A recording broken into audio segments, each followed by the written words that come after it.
I robbed a house last night and found something I can't explain inside. I rob houses. Look, I'm not a bad person. I lost my job and don't have enough to feed my 3 kids.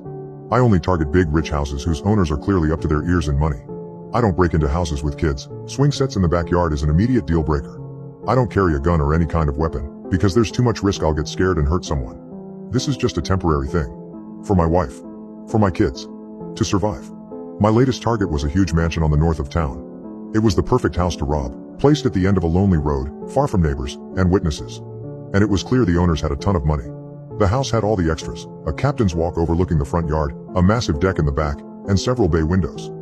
I'd driven by the house repeatedly over the past few days to get a sense of their schedule. It was a man and a woman, the man tall and stocky, the woman a short blonde. I'd seen them through the dining room window a few times, eating expensive steak and drinking red wine under a crystal chandelier. Honestly, seeing all that wealth filled me with anger. How many people could they feed if they just sold one of their beautiful paintings?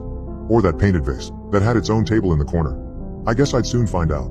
I rolled up to the house at 1 a.m., smiling at how much money I'd make. Maybe I'd even have some left over. I could buy Aiden that toy Jeep he really wanted. Or get Maggie something nice. How long had it been since I'd given her a gift? Since she'd really enjoyed herself. I climbed out of the car and pulled the hat low over my forehead. Pulled on my gloves, got the large bag out of the back seat. Then I slunk through the grass, quietly, past the immense window in their study. So far, so good. I slid my lock-picking set out. After several minutes, I heard the familiar, satisfying clink. I stepped inside. The house was quiet and dark. I slipped out my flashlight and flicked it on. White light bounced across the marble floor, sparkling in the crystals of the chandelier. I glanced around, forming a plan. That painting, the vase, and... My eyes lit up as I noticed the woman's purse hanging on a chair. Jackpot. The unmistakable LV of Louis Vuitton graced its surface. Nearly giggling, I grabbed it and slung it over my shoulder. No, wait, I couldn't steal all the stuff inside. Phones and tablets with tracking devices, credit cards that could be traced through their charges. It was too risky. I emptied the contents on the dining room table. It was surprisingly empty. Tissues, a tube of lipstick, a phone and a wallet. I picked up the wallet, pulled out the 320s inside, then set the wallet back down. Wait. I froze. Picked the wallet back up, flipped it open. A driver's license was in the transparent pocket. A woman stared up at me from the small photo. But even in the darkness of the house, I could see it. She was brunette. Yet, the woman I'd seen in the house was blonde. My heart started to pound. I scanned the rest license. Height 5'8". Eyes, Burin. I aimed the flashlight's beam on the photo, studying the woman's face. Hard to tell if it was the same woman. I'd only seen her from a distance. I set it back on the table, a feeling of unease settling in my gut. Okay. What else? I glanced into the kitchen. In some of the other houses I'd broken into, they had silverware, real silverware. Like, literally knives and forks made out of silver. Nabbing even a few pieces would get me some good cash. I stepped inside. The room was dimly lit, from the blue light on their super fancy refrigerator. I crept forward, around the immense granite island. Wrapped my fingers around the carved metal handle and tugged. What? Empty. I opened another drawer. Then another. They were all empty. A terrible feeling settled inside me. Just take what you need and get out. I walked back through the kitchen, back into the foyer. A painting hung on the wall, set in a gilded frame, depicting a roiling ocean under a stormy sky. I grabbed the sides and lifted. It was heavier than I expected, but I was able to lift it off the hook and shove it into the bag. Okay, the purse is easily $1,000, the painting probably at least $500. That should be enough for a few months.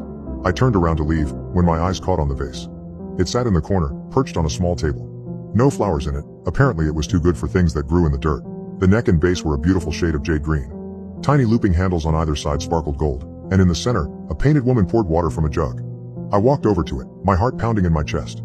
Slowly, I lifted it from its perch. Something rattled inside. I froze.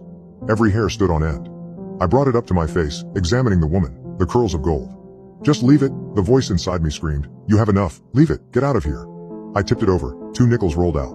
I let out a breath I didn't even realize I'd been holding. Then I let out a laugh, a soft hiss through my teeth. What? I really thought something scary was in there. Like what? A bone? A finger? A dried up rotten human heart? Stupid. I threw the vase in the bag. Now, really, get out of here. But, I glanced across the hall. The door at the end hung open. I could see the edge of a bed, a fancy wooden post, and beyond it, something glistening on the vanity table. Jewelry. Before I could stop myself, my feet were moving forward. I grabbed the edge of the door, slowly pushed it open. No. The sheets were soaked red. Terrible shapes lay in the bed, twisted and still. I stumbled back, a hand clamped over my mouth, fighting the urge to scream. Thump, thump. Footsteps, above me. Did you hear that? A woman's voice. Yeah, a man's voice replied. I think someone's downstairs. I bolted, my feet slipping against the marble floors.